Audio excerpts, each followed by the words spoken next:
grew up in the Bay Area, in a small city called Saratoga. So my parents moved here when I was 2 years old. I went to UC Berkeley, where I studied business and I minored in English. I would say just career-wise, I started off in the world of finance, doing investment banking, worked in the investing world for about a year, worked at a startup, and now I work for a technology company that helps small businesses grow and get online. I'm running because I think the problems that our country and our society are dealing with right now are too large to continue to ignore and just stay focused on a professional career.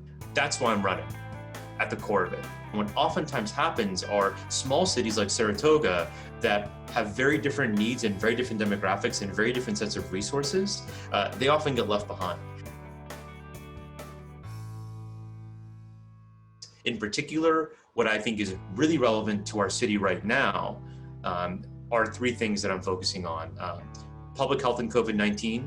Saratoga has one of the largest percentages of older adults in Santa Clara County. About 1 in 5 adults here is above the age of 65 and will be at very high risk if they contract COVID.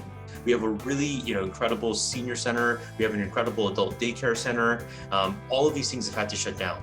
And a number of our residents have been stuck at home. And so we need to work with local technology companies, with all sorts of other local nonprofits to see how we can get programming and resources to our senior citizens who are the most affected by this. And one topic that I personally care a lot about is actually one that I don't think is discussed much, which is loneliness. Loneliness has all sorts of health impacts. And as a result of COVID-19, people have been isolated that much more. And so I think it's something that we just need to be focusing on as well.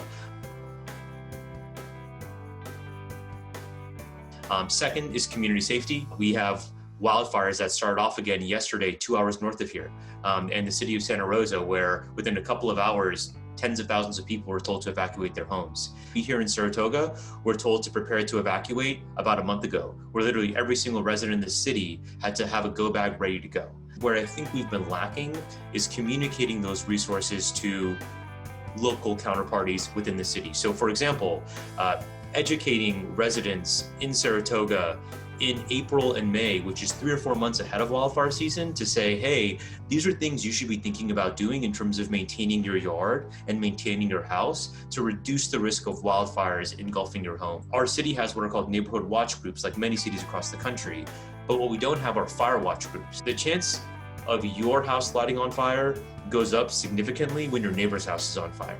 So neighborhood groups can come together and hold each other accountable and get resourcing. And so that's actually, to me, a really quick one. And the third, and definitely not least, is just financial responsibility and transparency. And I say that as someone who's worked in the world of finance. I've taken a look at our city's budget. It's over 550 pages long, and I can't figure it out. One thing I'm focused on is really just financial responsibility and transparency, which is, clarifying for folks what government is spending money on, because that money is what actually reflects our priorities. The way we've been doing it is phone calls. I've just been spending a lot of time on the phone, a lot of Zoom parties, doing everything we can to hear from folks.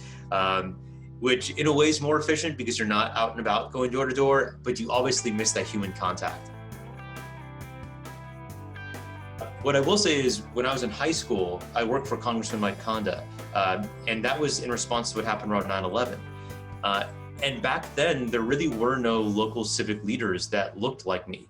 This is the first time my mom and a number of her friends and a number of my friends' parents have actually known someone really well that's running for office. But what I'm also seeing is a lot of young people that really care and really want to take our community that next step with this next generation. I want to look back on my life in 20 years and say that when times got tough, I didn't just focus on work and wait for it to get convenient, but I stepped up when my family, when my community, when my city, when my country needed it. That's why I'm running, at the core of it.